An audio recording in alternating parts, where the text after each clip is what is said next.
যে সাপ নিয়ে দীর্ঘ 5 বছর খেলাধুলা করেছিলেন শাকিল, অবশেষে সেই সাপের ছোবলেই যন্ত্রণাদায়ক মৃত্যু হয়েছে তার। টানা 7 ঘন্টা জীবনের সঙ্গে যুদ্ধ করে বাঁচতে পারলেন না সাপুরিয়া শাকিল। বাবাই কথা শোনে না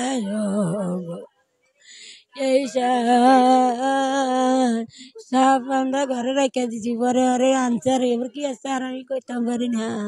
শাকিলের বাড়ি ভোলার মনপুরা উপজেলার 4 নং দক্ষিণ সাকুচিয়া ইউনিয়নের 1 নম্বর ওয়ার্ডে। পরিবার জানায়, দীর্ঘ প্রায় 5 বছর ধরে শাকিল একটি গোকরা সাপ লালন পালন করে আসছেন। প্রায়ই তিনি সাপটি নিয়ে বেড়িবাঁধ এলাকায় খেলা দেখাতেন।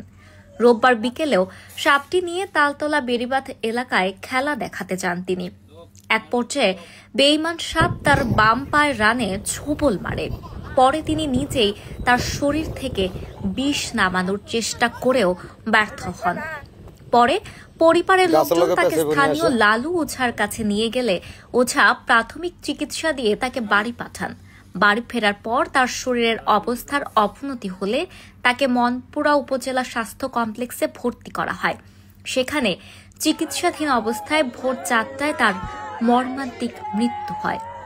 5 বছর পর্যন্ত উনি সাপ নিয়ে খেলাধুলা করে।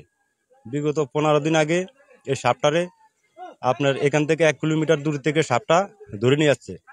এই সাপটা এ পালন করতেছে, এটা নিয়ে খেলা করতে যায় ওনার উপরে আক্রমণ করছে।